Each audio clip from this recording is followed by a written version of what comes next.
importantes de la piscina. Victoria Gunes, la turca, en la calle 3. Martina Carraro, la italiana, que se ha ido a la calle 1. Y Francesca Fangio, la otra italiana, a la calle 6. Es muy fácil seguir a las españolas en las calles amarillas, las calles centrales. Un ojo a esta nadadora Gunes. Peligrosísima cuando está en forma. Bueno, pues arranca la final del 200 braza, donde tienen que ser protagonistas tanto Marina García como Jessica Val. Jessica, que defiende el título logrado en el 2013 en Mersin. Lo que sea que se estire la carrera entre las españolas y el resto es bueno. 1:11:33. Marina sigue primera. 1:11:43. Jessie segunda. Gunes tercera. Ahí ha aparecido la turca. A medio segundo las españolas. Empieza lo difícil en un 200 braza, el tercer largo, que se juega mucho, donde la gente suele aprovechar para colocarse de cara al sprint final. ¡Qué final! Ahí está apretando Marina, le va a poner las cosas muy difíciles a Jessica. ¡Qué final! ¡Qué final! Jessica parece que se va a imponer, revalida el título. Jessica, fantástica. Carrerón el que acabamos de ver. 2:25 han hecho las dos. 2:25:22 ha hecho Jessica. 2:25:39. Marina García, 9 doblete, ha caído el primer oro. Ha sido para Jessica. Marina García, espectacular también. Nada, es Jessie, vamos Marina. A ver si puedes remontar esto, Jessica, de larguísimo. ¡Pues récord de España! ¡Oro de Jessica Val! ¡Oro de Jessica! 2:18:41, marcón, récord de España, oro y título de campeona de Europa. Je me suis qualifiée pour les Jeux Olympiques de Tokyo dans le 200 mètres brasse. Bonjour, je suis Jessica Valls, nageuse du club de natation de Saint-Andreu et de l'équipe nationale espagnole de natation. Ce sera ma 6e année de natation professionnelle à un niveau professionnel en natation. Mais je pratique ce sport depuis l'âge de 6 ans. J'étais un athlète olympique à Rio, maintenant je le serai à nouveau à Tokyo et ma vie quotidienne est compliquée. Il est difficile de tout combiner, mais en général, je me lève à 5 heures du matin, je prends mon petit déjeuner. À 6 heures, nous sommes dans l'eau, ici au club de natation de Saint-Andreu. Je m'entraîne de 6 à 8 heures du matin, plus ou moins, 8h30. Ensuite, nous faisons généralement un peu de cardio, nous allons courir jusqu'à 9h, 9h30. Je prends mon petit déjeuner. J'ai travaillé pendant un certain temps, mais maintenant je m'occupe d'autres facettes comme l'entraînement invisible, la récupération, la thérapie physique, la nutrition, le psychologue. Puis à 1h, 1h30, je mange et à 2h45, je suis de retour dans l'eau, plus ou moins. Et il n'y a pas de fin en vue à partir de ce point. L'entraîneur nous dit qu'il n'y a pas de temps pour finir l'entraînement, mais généralement, je termine vers 17h ou 17h30. Et ensuite, je fais de l'entraînement physique de 5h30 à 6h30, 7h, dans lequel je m'entraîne en salle, travail de force-résistance, et aussi certains jours, travail de contraste, étirement. Donc c'est un long programme qui dure toute la journée. Aussi, au niveau hebdomadaire, on fait comme 2 microcycles. Nous nous entraînons du lundi au mercredi, qui est comme une période d'adaptation. Puis du jeudi au samedi, et généralement le dimanche, nous reposons, bien que lorsque nous entrons en phase de concentration, nous nous entraînons également le dimanche. En général, je m'entraîne environ 8 heures par jour, réparties entre le matin et l'après-midi. Le matin, je m'entraîne de 6 à 8 dans l'eau, puis je fais un travail cardiovasculaire hors de l'eau. Et l'après-midi, nous nous entraînons de 2h30 à 5h30, toujours dans l'eau, puis une partie physique en salle, qui peut être des poids ou de la force-résistance. Je me prépare pour les Jeux Olympiques qui sont la compétition. C'est comme une planification qui doit durer 4 ans. C'est comme un objectif que tu vois à long terme, mais en peu de temps, tu y es, non? Mentalement, c'est comme si vous aviez un objectif pour le jour et heure X, mais vous devez toujours vous donner des objectifs, même avant cela, pour continuer à vous motiver, à avancer, n'est-ce pas? Pour que ça ne semble pas si loin. Et en termes de préparation physique, il est vrai que, eh bien, vous faites plus de travail aérobique, plus de travail de base la première année. Et au fur et à mesure que les années passent, vous faites plus de travail de compétition ou à rythme de test. Mais il est vrai qu'avec la pandémie, les plans ont un peu changé. L'année dernière, avec la pandémie, beaucoup de choses ont changé à part dans la vie quotidienne. Le fait de porter du masque jusqu'au dernier moment avant l'entraînement, les sessions de formation sont beaucoup plus serrées dans le sens où les groupes sont plus petits. Nous avons dû diviser le groupe à plusieurs reprises en raison de cas positifs, de contacts directs. Donc, le fait que la préparation soit affectée et les confinements pour avoir le Covid, tout cela, nous avons dû le subir. Et au niveau compétitif, les compétitions sont beaucoup plus rares. Il est difficile de sortir et de concourir parce que beaucoup de pays décident que vous devez faire une quarantaine à l'arrivée. Donc, souvent, ce n'est pas pratique de sortir et de faire de la compétition au niveau international.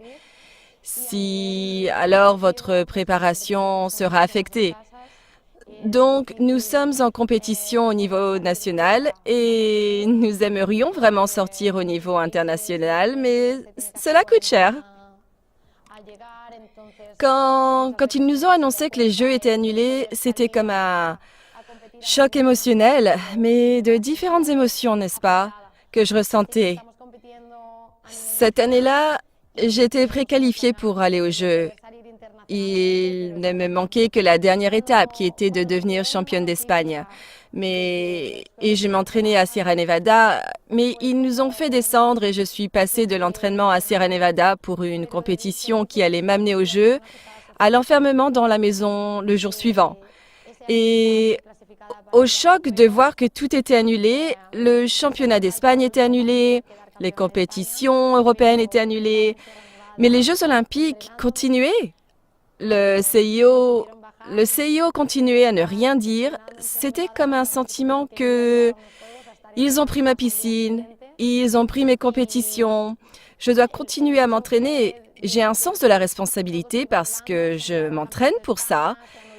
Et je vois qu'ils ne vont pas l'annuler. Et je suis ici, sans piscine. C'était un sentiment de saturation, mais oui, quand ils ont dit qu'ils étaient annulés, même après les Jeux olympiques, il y a des projets. J'avais vraiment envie d'être maman et bien sûr, je me suis dit, je dois prolonger d'1 an. Cela fait 4 ans que je pense à ce moment et je dois le prolonger d'1 année supplémentaire.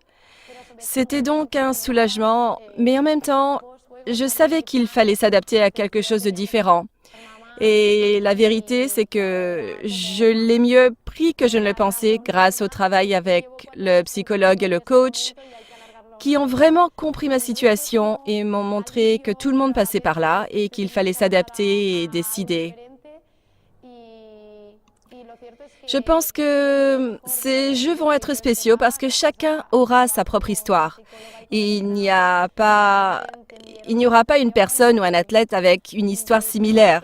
Chacun aura été affecté d'une certaine manière. Je pense donc qu'elles seront spéciales pour cette raison, parce que tout le monde l'aura vécu d'une certaine manière et que tout le monde aura une histoire à raconter une fois que ce sera terminé. Le pire moment de ma carrière sportive a été en 2019, car je traversais pour une rupture émotionnelle sur le plan personnel, ce qui a fini par m'affecter au niveau du travail, de la performance. Et je me souviens que j'avais l'impression de lutter toute la journée. Et quand la compétition arrivait, c'est-à-dire quand je devais lutter, c'était comme « j'ai trop lutté, non ?» Et je voulais m'amuser et pas me pousser au maximum.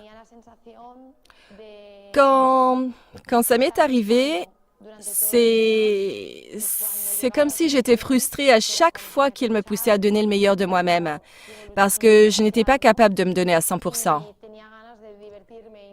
C'est quelque chose sur lequel j'ai vraiment beaucoup travaillé pendant 2019, à la fin de 2019. Et je peux vous dire que c'est comme s'il y avait un moment où votre tête fait clic. Bien sûr, vous y travaillez, mais il y a un jour où vous vous réveillez, vous vous dites « C'est ça, j'en ai fini de me battre. » Et quand je dois me battre, c'est dans mon quotidien au niveau de l'entraînement, mais aussi en vendre chèrement ma peau au moment de la compétition. Je pense que cela m'a aussi fait apprécier maintenant quand je reçois des choses parce que je sais d'où je viens et que parfois on perd un peu de perspective quand on est dans la roue, de l'autodemande, de vouloir plus, d'exiger plus. Parfois, vous devez sortir un peu et voir d'où vous venez et l'apprécier. Je pense que le rôle des femmes a changé au niveau social et que nous, les femmes, avons notre carrière professionnelle, mais nous voulons aussi être des mères, tout comme les pères. Mais il est vrai que cela prend 9 mois et que nous passons par un changement physique pour cela. Donc, nous devons planifier maintenant quand nous pourrons être des mères, sachant que c'est quelque chose de difficile à réaliser, sans savoir exactement quand cela se réalisera. Mais je pense que nous avons besoin de plus d'aide également au niveau du travail, mais aussi au niveau de sport. Je pense qu'il y a peu d'athlètes qui, après avoir été mères, peuvent atteindre des performances élevées. Je pense qu'il y a aussi peu de référents et le fait qu'il y ait peu de référents fait qu'on n'y pense même pas et qu'on se dit soit je suis une mère ou je suis un athlète, n'est-ce pas? J'aimerais être une mère et retourner à la natation, mais je ne sais pas si je pourrais le faire parce qu'il faut être loin de chez soi pendant de nombreuses semaines. Je ne sais pas si j'aurai de l'aide pour pouvoir amener mon bébé. Si je peux amener quelqu'un pour s'occuper de mon bébé pendant que je m'entraîne. Je pense que ce sont de nouveaux problèmes auxquels nous, les femmes, sommes confrontées aujourd'hui. Et oui, il y a une volonté ou une prédisposition à pouvoir les résoudre, mais je pense que nous devons nous exprimer et au moins dire quels sont les problèmes auxquels nous sommes confrontés. Moi, par exemple, je dois planifier maintenant quand je deviendrai maman, mais un athlète qui est un homme, non. Certains sont devenus pères cette année olympique et rien ne s'est passé, non. Mais je passe par un changement physique, donc je dois le prévoir. Mais c'est vrai, il y a une athlète, Ona Carbonell, qui est en train d'essayer en ce moment et qui est une grande référence pour moi. Si elle est capable de le faire, je vais essayer aussi. Je n'ai pas de grand modèle, mais je pourrais dire un nom, qui est celui de Rafa Nadal, pour tout le temps qu'il est resté dans l'élite. Je pense qu'il est difficile d'arriver au sommet, mais plus difficile est d'y rester. Je pense donc qu'en ce sens, il est une grande référence pour le sport espagnol et le sport mondial. Et dans le cas de la natation, il y a une nageuse, Katinka Hosszu, qui a changé un peu la vision de la natation. Elle essaie de la professionnaliser, ce qui est difficile pour les nageurs. Et pour le moment, nous ne l'avons pas. Et en ce sens, je pense qu'elle a ouvert beaucoup de voies et c'est pourquoi il est une grande référence. Quand je pense à, toutes les saisons qui sont passées, peut-être que le plus grand succès que j'ai eu était en 2015, la médaille de bronze à Kazan. Mais je pense qu'au final, dans toutes les saisons, j'ai réalisé quelque chose ou un objectif que je m'étais fixé, non. Dans ce cas, Kazan, obtenir la médaille qui était en 2015. En 2016, arriver à nager mes premiers Jeux olympiques. En 2017, j'ai pu faire 2 finales dans un championnat du monde, à la fois dans le 100 mètres et le 200 mètres brasse, ce que je n'avais jamais réalisé. En 2017, j'ai été championne d'Europe, donc je pense que je n'ai pas eu une grande saison, mais je pense que quelque chose qui me définit est comme être cohérent et avoir, pas de grand succès, mais peu et continu. J'aime beaucoup les traitements Indiba parce qu'ils combinent la thérapie, le massage que mon physiothérapeute peut faire le matin, mais surtout, ce que je remarque, c'est qu'il y a de la chaleur, n'est-ce pas? Et ce sentiment de relaxation, de bien-être, et je pars vraiment d'ici comme renouvelée. Eh bien, en termes de sport, la natation est une discipline où l'impact est très faible, voire inexistant. Ce que nous avons, ce sont des blessures répétitives, dans ce cas, à l'épaule. Nous parlons d'athlètes qui font habituellement environ 8000 coups par jour. Donc bien sûr, il y a des processus pathologiques où il y a de la répétition, de la friction, des fluides. Et dans le cas plus personnel de Jessie, la dernière blessure que nous avons eue était un problème de genou. Le mélange entre le sport à sec, qu'elle pratique pour se réparer, comme la course à pied, et sa discipline qui est la brasse, fait qu'il y a aussi des moments où le genou est plus sollicité. Eh bien, je pense personnellement que la physiothérapie augmente vraiment les performances d'un athlète, simplement, parce que c'est comme une façon, comme on dit avec Rosca, de faire arrêt au stand. Et c'est comme si cela me préparait à continuer à m'entraîner pendant la semaine, pour être à mon meilleur le lendemain. Au final, ce n'est pas que ça me rende plus rapide, mais ça me permet de mieux m'entraîner le lendemain et ça me permet de prévenir les blessures et aussi de mieux travailler la force. Mais vraiment, c'est quelque chose que j'ai réalisé avec le temps, avec l'âge. Au début, je n'y accordais pas tellement d'importance. Et maintenant, de plus en plus. Oui, en fin de compte, je pense que c'est important, à la fois le travail préventif et le traitement, parce que vous n'êtes pas des patients à qui on peut dire « Bien, maintenant, reposez-vous 24-48 heures ». Mais le traitement est tel que l'après-midi même ou le lendemain, vous pouvez revenir à nouveau et à votre performance maximale en vous étirant. Et donc, en fin de compte, il est presque obligatoire, non, de faire arrêt au stand, comme vous l'avez dit. Le rôle que j'ai pour les Jeux Olympiques commence en 2016, lorsque Jessie termine les Jeux. Depuis lors, nous avons commencé à préparer ces Jeux Olympiques de Tokyo. Donc, nous les préparons depuis 5 ans, et avec un rôle qui... Nous avons travaillé chaque semaine, dans chaque compétition. Et c'était mon rôle pour le moment. Pour tout ce dont les nageurs ont besoin avant, je serai plus disposé à aider. Et si la fédération, comme j'ai collaboré avec eux, veut compter sur moi, pour moi, ça sera aussi un plaisir de les accompagner. Je pense que c'est important et souvent, ça reste un peu... n'apparaît pas au grand jour. Souvent, quand vous gagnez un prix, quand vous obtenez un bon record, l'athlète est la face visible. Mais derrière lui, il y a beaucoup de gens qui l'aident ou qui rament dans ce sens. L'entraîneur est celui qui coordonne ou est le cerveau de tous ces professionnels. Mais à la fin, tous ces gens sont comme s'ils étaient derrière ou comme s'ils étaient en compétition, tout comme vous. Donc j'aimerais qu'ils soient là et qu'ils puissent en profiter au moins.